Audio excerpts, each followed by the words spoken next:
여러분, 어메이징 그레이스라는 찬송가 다들 아시죠? 정말 유명한 곡인데 이 노래가 얼마나 큰 힘을 가졌는지 보여주는 한 장면이 있어요. 바로 2016년인데요. 당시 미국 대통령이었던 버락 오바마가 한 추모식 연설 도중에 갑자기 어메이징 그레이스를 부르기 시작한 거예요. 그랬더니 그 자리에 있던 6천 명의 사람들이 다 같이 슬픔 속에서 이 노래를 따라 불렀습니다. 정말 단순한 노래가 아니라 사람들의 마음을 하나로 모으고 위로하는 힘이 있다는 걸 보여주는 순간이었죠. 자, 그런데 더 놀라운 건 뭔지 아세요? 이렇게 깊은 울림을 주는 노래를 쓴 사람이 바로 존 뉴턴이라는 사람인데 그의 인생이 정말 엄청난 모순으로 가득 차 있다는 거예요. 사실 그의 어두운 과거를 알고 나면 이 노래의 제목이자 핵심 주제인 놀라운 은혜가 왜 그렇게 더 특별하게 다가오는지 이해하게 됩니다. 그러니까 한 사람의 인생이 바뀐 경험에서 나온 이 노래가 정말 신기하게도 역사의 고비고비마다 가장 어두웠던 순간들마다 희망의 노래가 되어준 거죠. 미국의 민권운동 때도 그랬고요. 저 멀리 남아공에서 인종차별에 맞서 싸울 때도 그랬어요.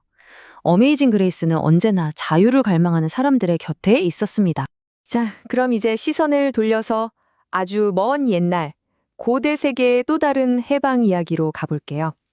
성경 구약을 관통하는 가장 핵심적인 사건이 뭐냐고 묻는다면 바로 출애굽이죠. 하나님이 이스라엘 민족 전체를 이집트의 끔찍한 노예 생활에서 구출해내는 그야말로 거대한 해방의 드라마입니다.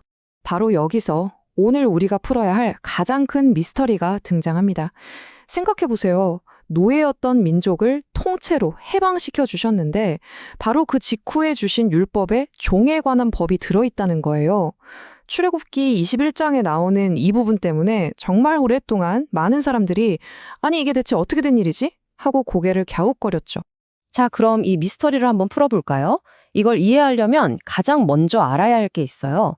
이 율법이 사실은 노예제를 인정하려는 게 아니라 오히려 그 당시 사람들이 생각하던 종이라는 개념 자체를 완전히 180도 뒤집어 엎으려는 정말 파격적인 시도였다는 겁니다. 한번 이스라엘 사람들 입장에서 생각해 보자고요. 그 사람들이 평생 보고 겪은 종살이라고는 이집트에서 당했던 그 끔찍한 노예 생활밖에 없었어요. 사람이 사람을 물건처럼 소유하고 죽을 때까지 부려먹는 거예요. 그게 그들이 아는 전부였던 거죠. 그러니까 하나님 입장에서는 이 잘못되고 뒤틀린 생각부터 바로잡는 게 제일 급했던 겁니다. 여기 두 제도를 비교해보면 차이가 확 보이죠? 왼쪽이 이집트식 노예제예요. 전쟁 포로나 납치로 끌려와서 평생 희망도 없이 착취당하는 거죠.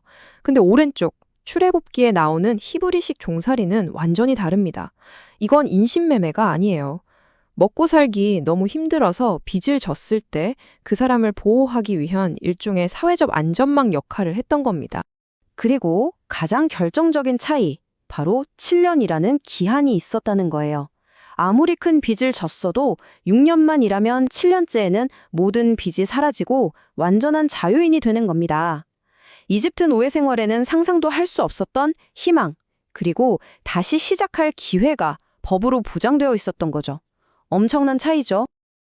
그러니까 핵심은 이거예요. 이 율법은 우리가 생각하는 그런 노예 제도를 인정한 게 절대 아니라는 거. 오히려 그 당시로서는 상상하기 힘든 굉장히 파격적인 약자 보호 장치였던 셈입니다. 자, 여기서 한 걸음 더 깊이 들어가 볼게요. 이 고대의 율법이 사실은 우리 모두가 마주하는 아주 중요한 영적인 선택에 대한 강력한 비유가 될 수 있거든요. 그게 무슨 말인지 한번 보시죠. 영적으로 한번 생각해 보면 사실 우리 모두는 무언가에 묶여서 무언가를 섬기면서 살아가고 있어요.